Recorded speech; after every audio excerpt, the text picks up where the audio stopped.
اللہ تعالی اپنے بندوں پر جو حال لاتے ہیں وہ اس لیے لاتے ہیں کہ دیکھنا چاہتے ہیں کہ میرا بندہ اس حال سے نکلنے کے لیے کیا راستے اختیار کرتا ہے. جو اپنے حالات کو حالات سے بدلنا چاہتے ہیں وہ تو فرعون کا راستہ ہے کہ اس نے کسی بھی حال کے بدلنے کے لیے موسیٰ علیہ السلام کی بات نہ سنی. ہر حال کے بدلنے کے لیے اپنے حال کو استعمال کیا جو ہمارا معمول ہے. فلاں مرض فلاں دوا، فلاں مرض فلاں دوا. حالانکہ ہماری بات یاد رکھیو، کسی بیماری کے لیے دوا سے پہلے یہ سوچنا کہ اس بیماری کے آنے کا گناہوں میں، اس بیماری کے آنے کی گناہوں میں کیا اسباب ہیں. اس بیماری کے آنے کے گناہوں میں کیا اسباب ہیں. اس بیماری کے آنے کے گناہوں میں کیا اسباب ہیں. یہ بات میں سوچنا کہ اس بیماری کے جانے کے کیا اسباب ہیں. میری بات بہت غور سے سننی پڑے گی. پہلے یہ سوچا کرو اس بیماری کے آنے کے گناہوں میں کیا اسباب ہیں. اس بیماری کے آنے کے گناہوں کے اعتبار سے کیا اسباب ہیں. سمجھتے تھے ہر عضو کی بیماری کا سب سے پہلا سبب اس عضو سے اللہ کا حکم ٹوٹنا ہے. آنکھ کی بیماریاں، شرمگاہ کی بیماریاں، یہ معاشرے کی خرابی سے ہوتی ہیں. ایڈس کی بیماری معاشرے کی گندگی سے ہے. ایڈس کی بیماری کس سے؟ معاشرے گندگی سے. معاشرے کی گندگی سے ایڈس کی بیماری ہے. یہ معاشرہ بگڑے گا تو یہ کہیں کہ جو عضو حکم خلاف استعمال ہوگا اس حکم کی بیماری کا پہلا سبب ہوگا. یہ اس عضو کی بیماری کا پہلا سبب ہوگا. ہر عضو کی بیماری کا سبب اس عضو سے اللہ کا حکم ٹوٹنا ہے. پہلے تم بیماریوں کے اسباب، قرضے آئے، قرضوں کے اسباب تجارت میں تلاش کرو. قرض کے اسباب تجارت میں تلاش کرو. قرض کے اسباب تجارت میں تلاش کرو. تو قرضہ کیوں آیا، اس کے اسباب تجارت میں تلاش کرو. کہاں حکم توڑا. ہماری سب بڑی مشکل یہ ہے کہ جو بھی حال آتا ہے ہم پر، ہم اس حال کے آنے کا سبب بعد میں سوچتے ہیں، اس حال کو ہٹانے کا سبب پہلے سوچتے ہیں. سمجھ آ رہی بات؟ یہ حال کیسے ختم ہو.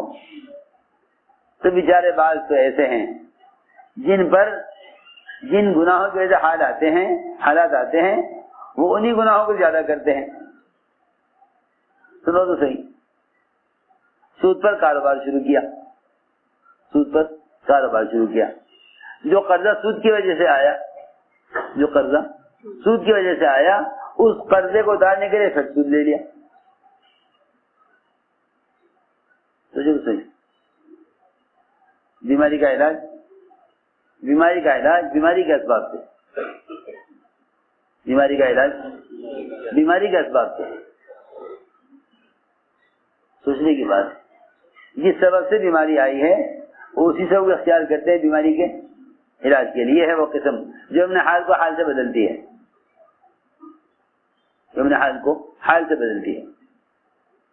حضور اکرم صلی اللہ علیہ وسلم نے عمل کی قوت سمجھائی کہ اللہ رب العزت اپنے بندے کو اس لیے مبتلا کرتے ہیں کسی پریشانی میں تاکہ وہ یہ دیکھیں کہ یہ اس سے نکلنے کے لیے کیا راستے اختیار کرتا ہے. نکلنے کے لیے کیا راستے اختیار کرتا ہے. چنانچہ 3 آدمی سفر میں تھے، رات کو ٹھہرے ایک غار میں کہ صبح چلیں گے. اللہ نے سرکائی چٹان اوپر سے، اس لیے کہ جنہیں اللہ کی ذات سے ہونے کا یقین نہیں ہے، جنہیں اللہ کی ذات سے ہونے کا یقین نہیں ہوتا، انہیں اللہ کی ذات سے کامیابی لینے کا بھی یقین نہیں ہوتا.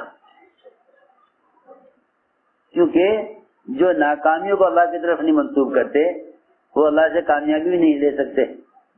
اللہ سے کامیابی وہ لیں گے جو ناکامی کو اس کی ذات کی طرف منسوب کریں گے. اصل بات یہ ہے یہ بیچارے آنے والی ناکامیوں کو اسباب سے حکام سے جوڑتے ہیں. اس زمانے میں مسلمانوں کا تو اجتماعی طور پر حال یہ ہو گیا، اس زمانے میں تو مسلمانوں کا اجتماعی طور پر حال یہ ہو گیا کہ جتنے حالات ان پر ان کے گناہوں کی وجہ سے آتے ہیں ان سارے حالات کے الزام حکام پر دھر دیتے ہیں. ان جب تک حکومت موافق نہیں ہوگی مسلمانوں کی، مسلمانوں کے مسائل حل نہیں ہوں گے. نہیں سوچتا ہوں میں نے کہ یہ بیچارے کیسے ناسمجھ لوگ ہیں، کیسے ناسمجھ لوگ ہیں. یہ بیچارے قابل رحم، انہیں بجائے اس کے کہ جہنم سے بچا کر جنت کے راستے پر لاتے، انہیں پر الزام لگایا ہوا ہے کہ بس یہی مسلمانوں کو چلنے نہیں دیتے. ادھر یہ کوشش ہے کسی طرح مسلمانوں کو عہدے ملیں، صدارت و وزارت ملے، ملکی اختیارات مسلمانوں کو دیے جائیں تاکہ مسلمانوں کے مسائل حل ہوں. ملکی اختیارات مسلمانوں کو دیے جائیں تاکہ مسلمانوں کے مسائل حل ہوں. سے کسی نے کہا حضرت مسلمانوں کو ملکی اختیارات کیوں نہیں دیے جاتے؟ حضرت نے فرمایا کہ وہ اعمال جن کے کرنے کا اس کے اپنے بدن کو اختیار ہے، یہ جب ان کو پورا نہیں کر رہا تو اللہ رب العزت اس کو وہ کام کیسے دے دیں جو کام اس کے اختیار سے باہر کا ہے. آپ اندازہ کریں نا، آپ اپنی بیٹے کو چھوٹی سی دکان کر کے دیں، چھوٹی سی دکان کر کے دیں دیکھنے کے لیے کہ دیکھیں یہ دکان چلا لیتا ہے یا نہیں. یہ کام اس نے صحیح کیا، نفع کمایا، دکان پہ جم کر بیٹھا، محنت کی، تو بھائی اس سے بڑا کام دوں گا. باپ کے پاس بہت بڑا کارخانہ ہے، بہت بڑا کارخانہ ہے، ملکوں میں اس کا سامان جاتا ہے. اس نے چھوٹی سی دکان کر کے دے دی بیٹے کو، وہ دکان پر نہ بیٹھا، اس دکان پر نہ بیٹھا، یہاں تک کہ دکان بند کرنی پڑی، نقصان ہونے لگا. اب بتاؤ یہ باپ اس بیٹے کو کارخانہ دے دے گا کہ جب اس سے چھوٹا کام نہیں ہوا اس کو تو نے ضائع کر دیا تو بڑا کام ادھر اختیار کا نہیں وہ تجھے کیسے دے دوں؟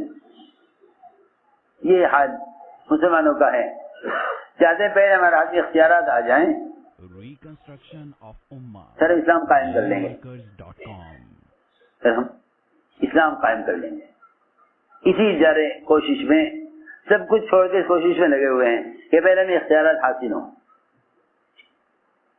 اللہ رب العزت نے جس عمل کے کرنے کا بندے کو اختیار دیا ہوا ہے، اگر اس نے اس کو پورا نہ کیا تو اللہ رب العزت اس کے بدن سے باہر کے جو مسائل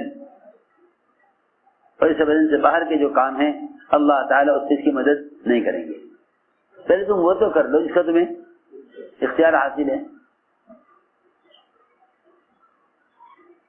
تو میں نے عرض کیا کہ اللہ تعالیٰ اپنے بندے کو ابتلا کرتے ہیں یہ دیکھنے کے لیے کہ اس مشکل سے نکلنے کے لیے کیا راستے اختیار کرتا ہے.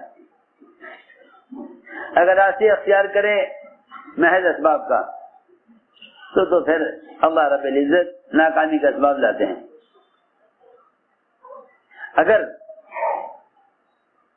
یہ کسی مشکل سے نکلنے کے لیے اللہ کے سامنے صرف عمل پیش کرے تو اللہ رب العزت عمل پر سبب کے بغیر کامیابی لاتے ہیں. عمل پر سبب کے بغیر کامیابی لاتے ہیں. اور اگر اعمال کو چھوڑ کر اسباب میں لگا ہوا ہے تو پھر ان اسباب سے ناکامی کا اسباب لاتے ہیں. ان اسباب سے ناکامی کا اسباب لاتے ہیں. دیکھو اس روایت میں یہ تینوں غار میں داخل ہوئے، چٹان اوپر سے سرکی، اس کے اللہ کے حکم سے سرکی.